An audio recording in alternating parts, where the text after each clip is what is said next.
जय सभी देवी शक्तियों की, परमपिता परमेश्वर की जय, श्रीमन नारायण भगवान की जय, भगवान गरुड़ देवता की जय, सभी देव शक्तियों की, ब्रह्मांड में उपस्थित सभी देव शक्तियों की जय, अपने अपने गुरुजनों की जय, सभी संत जनों की जय, सभी भक्तजनों की जय। श्री राम जय श्री राम जय श्री राम जय, हनुमान जी महाराज जय जय श्री राम।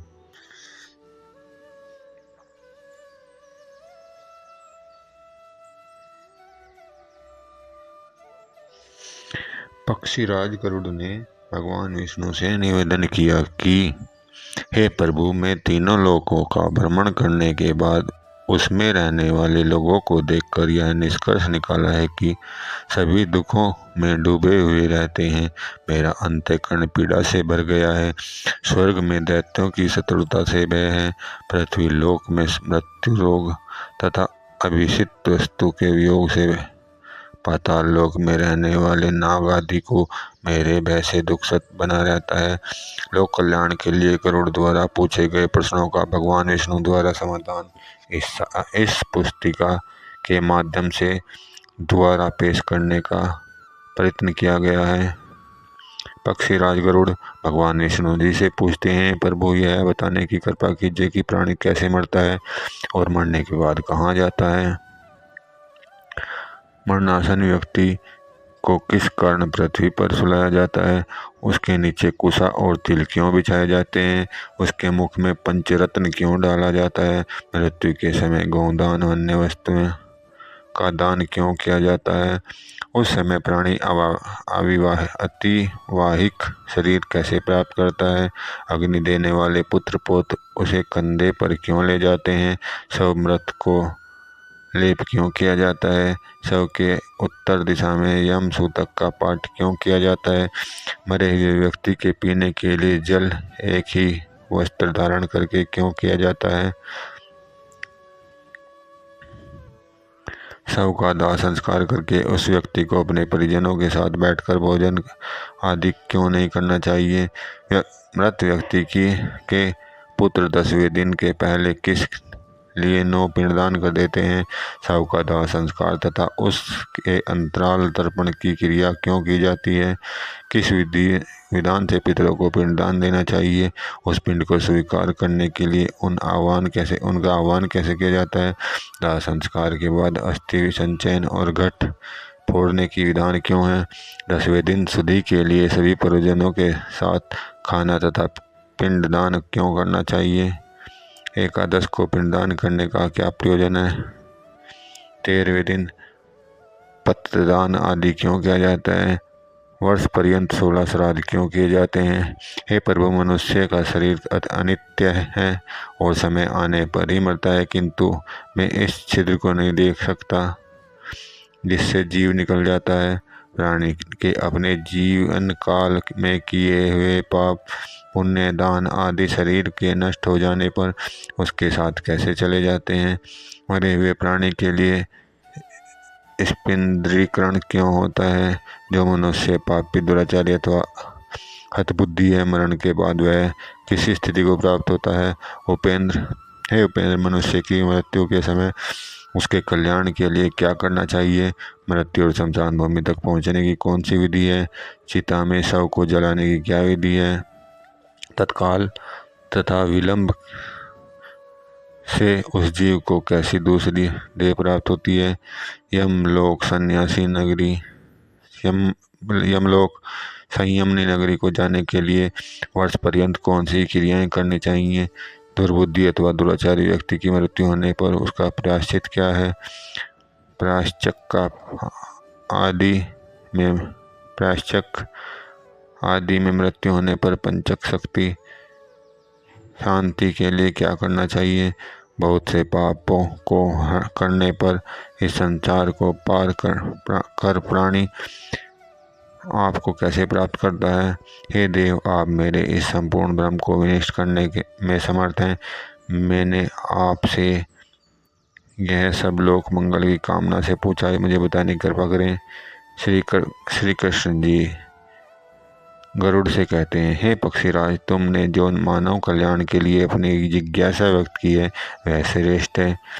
अब इसका समाधान सुनो। जब मनुष्य अपने पिछले जन्म के अच्छे बुरे कर्म से संचित परिणामों को भोगता है और इस जन्म में कर्म करता है, उस मरणासन भोगता हुआ मरणासन अवस्था को पहुंच जाता है, तो शरीर में कई रोग उत्पन्न होते हैं। एक अचानक सर्प की भांति वह मौत के जकड़न में बनता है चला जाता है। वह घर में असह्यहीन अपाज शारीरिक मानसिक पीड़ाओं से पीड़ित, फिर भी जीने की मन में इच्छा को लेकर दुखदायी और जीवन व्यतीत करता रहता है। जब मरणासन व्यक्ति की इंद्रियों का समूह व्याकुल हो जाता है, चेतन शरीर जड़ीभूत हो जाता है, तब अंतिम क्षणों में एक अलौकिक चेतना आती है जिसमें सभी लोग एक जैसे दिखते हैं। उस समय वह कुछ बोलने योग्य नहीं रहता और प्राण शरीर को छोड़कर यमराज के दूतों के साथ चल देते हैं। जब प्राण शरीर को छोड़ते हैं तो बहुत कष्टदायी होते हैं और ऐसा दर्द होता है कि जैसे 100 बिच्छुओं ने डंक मारा हो। उसके मुंह से झाग बनती है और सारा मुंह थूक से भरने लगता है। उस समय जो प्राणी दुखात्मा होते हैं उन्हें यमदूत अपने पास बंदों से जकड़ कर मारते हैं। जो अच्छे कर्मी होते हैं उन्हें स्वर्ग के पार्षद सुखपूर्वक अपने लोक को ले जाते हैं। भीम काया दुराकृति यमराज के दूतों को देख कर पापियों का मन में भय उत्पन्न हो जाता है, हाहाकार करता है। अंगूठे के नाप जितना मृत मनुष्य अपने घर को देखता हुए यमदूतों द्वारा पहुंचता हुआ रास्ते में की यातनाएं सहता है, यमराज के सामने ले जाया जाता है। जीव अंति भयानक यमराज की काया को देखता है और फिर उसके आदेश पर तुरंत वापस अपने मृत स्थान पर यमदूतों के साथ आ जाता है। वह वापस अपने शरीर में जाने की कोशिश करता है, परंतु यमदूत उसे गले में फंदा डाले रहते हैं। उससे भूख प्यास बहुत सताती है और बहुत रोता है। अपने पुत्रों के द्वारा अर्पित हुई चावल की खीलों को वह खाता है, फिर भी भूख नहीं मिटती। जिन आत्माओं को यह खीलें नहीं मिल पाती वह सुनसान जंगल में भटकती रहती है। मरणासन व्यक्ति के लिए कल्याणकारी कर्म। सबसे पहले भूमि को गोबर से पोतना चाहिए, फिर जल की रेखा से मंडल बनाकर उस पर तिल और कुश बिछाकर मरणासन व्यक्ति को उस पर सुला देना चाहिए। उसके मुंह में पंचरत्न स्वर्ण आदि डालने से सब पापों को जलाकर मुक्त कर देता है। भूत प्रेत आत्माएं और यम के दूत अपवित्र स्थान और जमीन के ऊपर रखी चारपाई से मृत शरीर में प्रवेश करते हैं। उसके मुंह में गंगा जल डालना चाहिए अथवा तुलसी का पत्ता रखना चाहिए। कोई भी शोक ने मनाता हुआ उसके पास प्रभु का नाम ले। जब तक प्राण विष्णु का नाम लें। यमराज को अपने दूतों को आदेश है कि मेरे पास उन आत्माओं को लाओ जो हरि का नाम नहीं लेते। ओम हरि को जपने वाले मेरे पास नहीं आते। पापी मनुष्य जो नारायण को ही मानते हैं उनके कितने ही पुण्य कर्म उनके पापों को नहीं मिटा सकते। पापी मनुष्य जो नारायण को नहीं मानते उनके कितने ही पुण्य कर्म उनके पापों को नहीं मिटा सकते।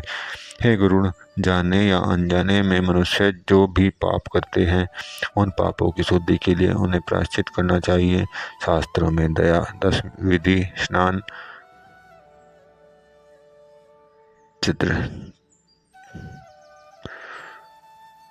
चंद्रायणाव्रत गोदान आदि का उल्लेख किया गया है। यदि मनुष्य उनमें अक्षमता के कारण सफल न हो रहा हो तो कम से कम इस चौथाई प्रायश्चित अवश्य करना चाहिए। इसका चौथाई प्रायश्चित अवश्य करना चाहिए। तत्पश्चात 10 महादान गो भूमि तिल स्वर्ण घी वस्त्र गुड़ रजत लवण इनका दान करना चाहिए। यह पाप की शुद्धि के लिए पवित्रता के में एक से बढ़कर एक है। यम द्वार पर पहुंचने के जो मार्ग बताए गए हैं वह अत्यंत अधिक दुर्गंधित मवाद रक्त आदि से परिव्याप्त। अतः उस मार्ग में स्थित वैतरणी नदी को पार करने के लिए वैतरणी गो सर्वांग में काली हो और जिसके तन भी काले हो का दान करना चाहिए। यह सब उत्तम प्रकृति वाले ब्राह्मण को देना चाहिए। पद का दान का महत्व। छत्रु, जूता, वस्त्र, अंगूठी, कमंडल, आसन, पात्र आदि भोजन पदार्थ यह 8 प्रकार के दान हैं। तिल पात्र, धृत पात्र, सैया तथा और जो अपने को इष्ट हो देना चाहिए। हे पक्षीराज, इस पृथ्वी पर जिसने पाप का प्रायश्चित कर लिया, सभी प्रकार के दान भी दे चुका, वह तरनी गो तथा अष्टदान कर चुका। जो तिल से पूर्ण पात्र, घी से भरा पात्र, सैया दान और विधिवत दान करता है, वह नरक रूपी गर्भ में नहीं आता, अर्थात उसका पुनर्जन्म नहीं होता। मनुष्य स्वयं जो दान करता है, परलोक में वह सब उसे प्राप्त होता है। वहाँ उसके आगे सब कुछ रखा मिलता है। छत्र दान करने से मार्ग में सुख प्रदान करने वाली छाया प्राप्त होती है। पादुका दान से वह मनुष्य घोड़े पर सवार होकर सुखपूर्वक मार्ग पार करता है। जल से परिपूर्ण कमंडलों के दान से मनुष्य के सुख पूर्वक परलोक गमन होता है। वस्त्र आभूषण दान करने से यम के दूत प्राणी को कष्ट नहीं देते। तिल सफेद, काले, भूरे के दान से मन, वाणी और शरीर से किए हुए पाप नष्ट हो जाते हैं। सभी साधनों से युक्त सैया दान से स्वर्गलोक में 60,000 वर्ष तक इंद्रलोक में भोगता है। इसके अतिरिक्त गोदान देते समय नांदा नाम के उच्चारण करने से वह तरनी नदी को नहीं गिरता।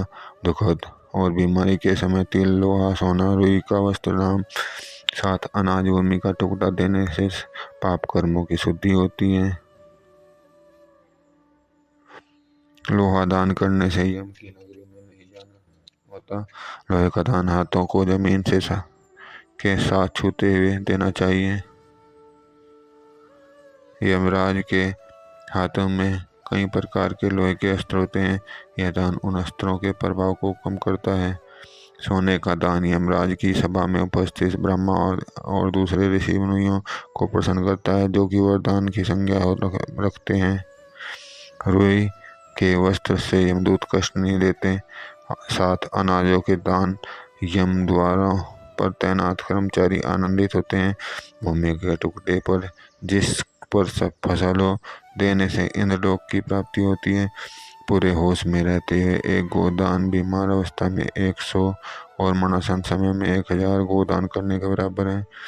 एक गो केवल एक जन की को ही देनी चाहिए। वह यदि इसको गो को बेचता है या किसी दूसरे के साथ इसका बंटवारा करता है तो उस परिवार का 7 पीढ़ियों तक पीड़ित रहता है। गोदान करने की विधि। काली या भूरी गो के सींगों पर सोने का पत्र और पैरों में चांदी पहनाएं। इसका दूध पीतल के बर्तन में निकालें। गो के ऊपर काले कपड़े का 2 छाला डालें। दूध वाले बर्तन को ढककर रुई से ऊपर रखें। इसके पास यमराज की एक सोने की मूर्ति, एक लोहे का टुकड़ा, पीतल के बर्तन में घी, यह सब गो के ऊपर रखें। गन्ने की पोरियों से रेशम की डोर पे बंधा एक फट्टा बनाकर धरती में एक पर गड्ढा बनाकर पानी में भरें और फट्टा को इस पर रखें। गो की पूंछ पकड़कर पैर को पट्टा पर रखकर ब्राह्मण को दान दक्षिणा नमस्कार करके मंत्र का उच्चारण करते हुए भगवान विष्णु को नम्र प्रार्थना करें कि हे प्रभु, आप सब प्राणियों के दाता, रक्षक और कल्याणकारी हैं। आपके चरणों में यह उपहार भेंट करता हूँ। नदी को नमस्कार करता हूँ। हे गौ माता, आप देवी शक्ति के रूप में मेरे पापों का खंडन करें। फिर हाथ जोड़े हुए यमराज को गो की प्रतिमा में देखते हुए इन सब के गिर्द एक चक्कर लगाकर ब्राह्मण को दान में दें। गोदान के लिए शुभ समय स्थान, सभी नहाने वाले पवित्र स्थान, ब्राह्मणों का नवस्थान, सूर्य चंद्र ग्रहण, नए चांद वाले दिन, थोड़ी संपत्ति, घर, धन अपने हाथों से दान में दी हुई का प्रभाव सदा ही रहता है। धन संपत्ति, पत्नी, परिवार सब विनाश होने वाले, इसलिए पुण्य कर्मों को संचित करो। पुण्य दान छोटे बड़े से मेरे को कोई फर्क नहीं पड़ता। लालच के कारण जो पापी लोग बीमारियों में पुण्य दान नहीं करते वह सदा दुखी ही रहते हैं। पुत्र, पौत्र, भाई, बंधु, मित्र जो मरणासन व्यक्तियों के लिए दान पुण्य नहीं करते हैं उन्हें ब्राह्मण हत्या का पाप लगता है। इन बताए गए सभी प्रकार के दानों में प्राणी की श्रद्धा और अश्रद्धा से आई हुई दान की अधिकता और कमी के कारण उसके फल में श्रेष्ठता और लघुता आती है। भूमि पर बने इस मंडल में ब्रह्मा, विष्णु, रुद्र, लक्ष्मी तथा अन्य देवता विराजमान हो जाते हैं। अतः मंडल का निर्माण अवश्य करना चाहिए। मंडल विहीन भूमि पर प्राण त्याग करने पर उसे अन्य योनि नहीं प्राप्त होती। उस जीव को आत्मा वायु के साथ भटकती रहती है। तिल मेरे पसीने से उत्पन्न हुए हैं, इसका प्रयोग करने पर असुर दानव दैत्य भाग जाते हैं। एक ही तिल का दाना स्वर्ण के 32 शेर के तिल के बराबर है। कुछ मेरे शरीर के रोमों से उत्पन्न हुई है। कुश के मूल में ब्रह्मा, मध्य में विष्णु तथा अग्रभाग में शिव को जानना चाहिए। इसलिए देवताओं की तृप्ति के लिए मुख्य रूप से कुश और पितरों की तृप्ति के लिए तिल का महत्व है। हे पक्षी श्रेष्ठ, विष्णु एकादशी व्रत, गीता, तुलसी, ब्राह्मण और गो ये 6 दुर्गम आसार संसार के लोगों को मुक्ति प्रदान करने के साधन है। अंतिम सांसों में ओ गंगा भागवत गीता के श्लोक अथवा हरि के नाम जपने से मंगलकारी होता है। मृत्यु काल में मरणासन के दोनों हाथों में कुश रखना चाहिए। इससे प्राणी विष्णु लोक को प्राप्त होता है। लावाना रस पितरों को प्रिय होता है अथवा स्वर्ग प्रदान करता है। उसके समीप तुलसी का पेड़ 100 ग्राम की शिला सभी को पाप नष्ट करती है। बिला कर रखें। इस घर में तुलसी स्थल बनाकर तुलसी की पूजा होती है। वह एक पवित्र नहाने का स्थान माना जाता है और यमदूत वहां नहीं जाते। इसके बाद विधान सूतकों को पाठ करना चाहिए। ऐसा करने से मृत्यु मुक्तिदायक होती है। शोक ने मनाते पुत्र को सरमुंडवा कर नए वस्त्र धारण कर अपने प्रियजनों के साथ लाश को नहलाना चाहिए।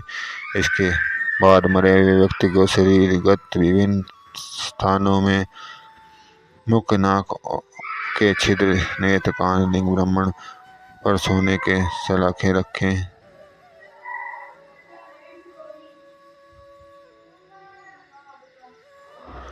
उसके शव को 2 वस्त्रों से आच्छादित करके कुमकुम और अक्षत से पूजन करना चाहिए।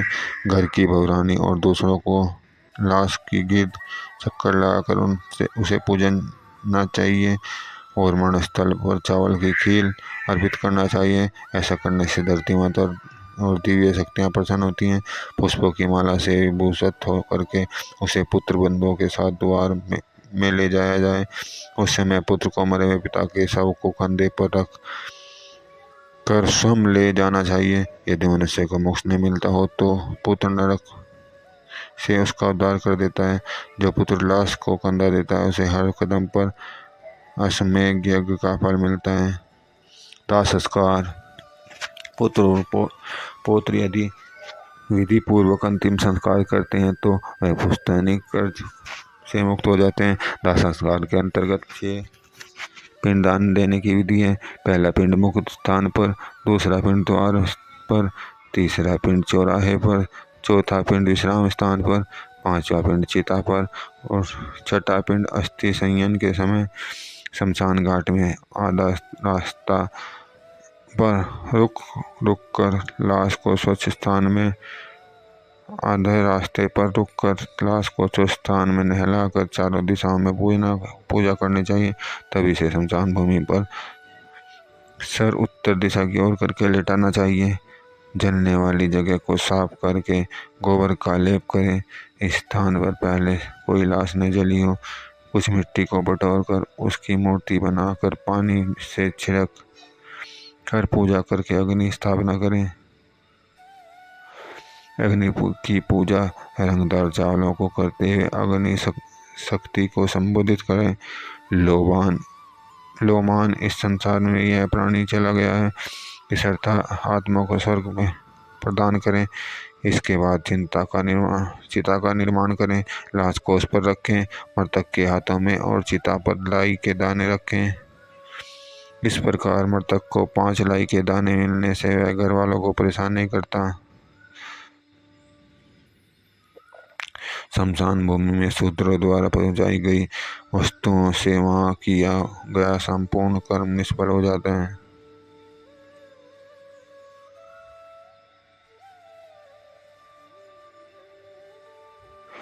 किसी कारणवश उपयुक्त पिंड न दिए जाने पर शव राक्षसों के अभक्ष्य योग्य हो जाता है।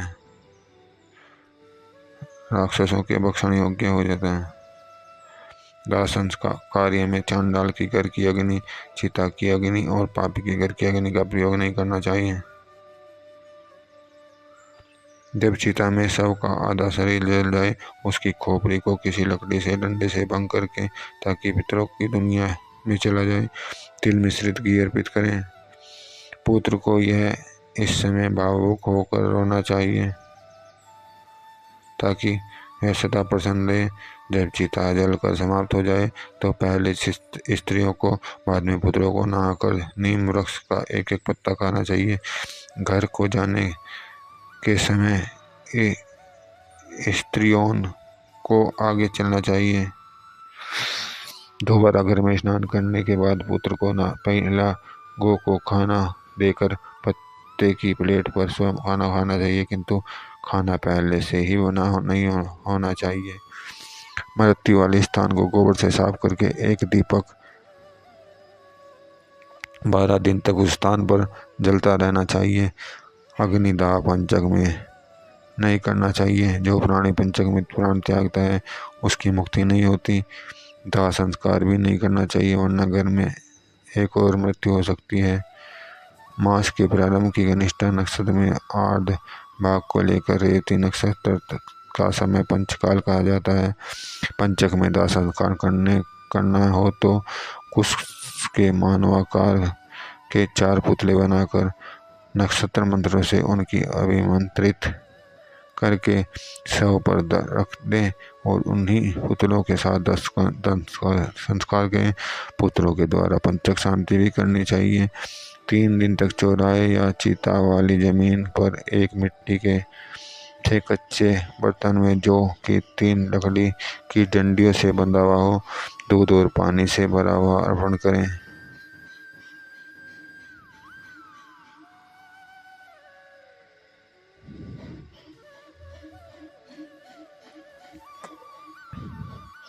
दाह क्रिया के बाद अस्थि संचयन क्रिया करनी चाहिए। इसके बाद दाह क्रिया में के समय 6 पिंड तथा 10 गात्र के अंतर्गत 10 पिंड आदि दान करना की प्रतिक्रिया बताई गई है। चौथे दिन अस्थि संचयन करनी चाहिए। यदि कोई रुकावट न हो तो दूसरे अथवा तीसरे दिन भी कर सकते हैं। शमशान घाट पर पहुंचकर स्नान करके गर्म दुशाला लेकर अनाज का दान हिता वाली जगह पर देवी देवताओं को नमस्कार करके 3 चक्कर काटते हुए यमायात्वा मंत्र का उच्चारण करते हैं। दूध का व फिर पानी का छींटे देकर चिता में से अस्थियों को इकट्ठा करो। अस्थियों को पलासा के पत्तों पर रखकर दूध और पानी से छिड़ककर एक मिट्टी के बर्तन में रखें। श्राद्ध की रस्म पूरी करें। एक तिकोने जमीन के टुकड़े को गोबर से पोत कर उत्तर की दिशा की ओर मोड़ करके 3 लाई तीनों दिशाओं में अर्पण करें।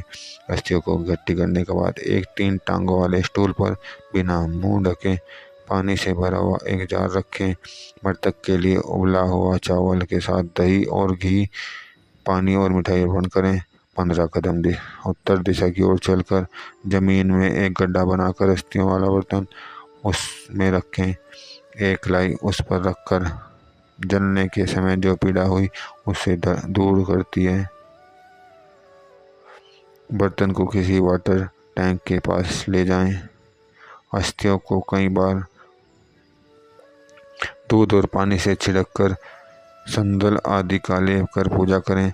पत्ते के डिब्बे पर रखकर अपने माता और हृदय से छूकर गंगा नदी के बीच छोड़े। जिनकी अस्थियां पानी में 10 दिन के अंदर डूब जाती हैं वे आत्मा ब्रह्मलोक में वापस नहीं आती।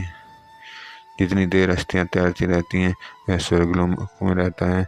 अस्थियां विसर्जन के बाद 10 दिन चलने वाली रस्में शुरू होती हैं। अकस्मात मृत्यु कारणों की सूची किसी अज्ञात जगह पर होने से और शरीर न मिलने पर जिस दिन वह खबर मिले दरबागास की प्रतिमा बनाकर उसको जलाएं। इसकी राख इकट्ठी करके गंगा नदी में विसर्जन करें। उस दिन से 10 दिन की रस्में पूरी करें। यदि महिला बच्चा होने से पहले मर जाए तो बच्चे को पेट से निकाल कर जमीन पर रख दें और केवल महिला को चिता दें। 27 मास तक के बच्चे को मिट्टी में दबाएं। यदि इसकी मृत्यु गंगा किनारे होती है तो इसे गंगा में बहा दें। इनसे बड़े बच्चों को चिता देनी चाहिए। अस्थियां गंगा में बहा दें। बच्चों को खाना और एक बर्तन पानी का दें। पेट में बच्चा मरने से कोई रस्म नहीं है। शिशु के मरण पर दूध का दान। बच्चे के मरण पर दूध का बर्तन, मिठाई खाने की वस्तु दें। मलीसोदशी के बाद मध्यसोदशी श्राद्ध विष्णु और 5 देव श्राद्ध एकादश को किए जाते हैं। विद्वान ब्राह्मणों को कुश तथा चावल के चूर्ण से ही सांड का निर्माण करके उसका उत्सर्ग करना चाहिए। 10 दिनों की रस्में पूर्ति। यदि पुत्र न हो तो कौन कर सकता है आंसू न बहाते हुए, क्योंकि प्रतकात्मा को सब कड़वे आंसू जो परिजनों की आंखों में गिरते हैं पीने पड़ते हैं। पुत्र को अपने पिता के प्रति लाई की पुल्लियन अर्पण करनी चाहिए। जो जन्म लेता है वह मरता भी अवश्य है। यदि किसी के पुत्र नहीं है तो धर्मपत्नी, भाई, रिश्तेदार या ब्राह्मण रस्मों को पूरी कर सकते हैं। मनु ने कहा है कि एक ही पिता से अनेक पुत्रों में यदि एक के ही पुत्र हैं तो वह सभी भाइयों को पुत्र माना जाता है। अनेक पुत्र होते हुए भी केवल एक ही सब रस्में श्राद्ध पूरी करेगा। इन दिनों की रस्मों से किसी मंत्र का उच्चारण नहीं करना चाहिए। 10 दिनों की रस्में पुत्र को ही करनी चाहिए। यदि सबसे बड़ा पुत्र का मरण हो जाता है तो पिता को अभी जीवित है मोहविवश रस्म को पूरी नहीं कर सकता। 10 दिन के श्राद्ध परिवार के नाम से होते हैं। यदि पिता की संपत्ति का बंटवारा हो चुका है तो 10 दिन की रस्में श्राद्ध एक ही पुत्र द्वारा होंगी, परंतु वार्षिक श्राद्ध भाई अलग अलग करें। गो पुत्र श्रद्धा पूर्वक 10 दिनों की रस्मों की पूर्ति के में एक समय भोजन करना, जमीन पर सोना और शुद्ध आचरण रखेगा। किसी पवित्र जल स्थान, कुआं, तालाब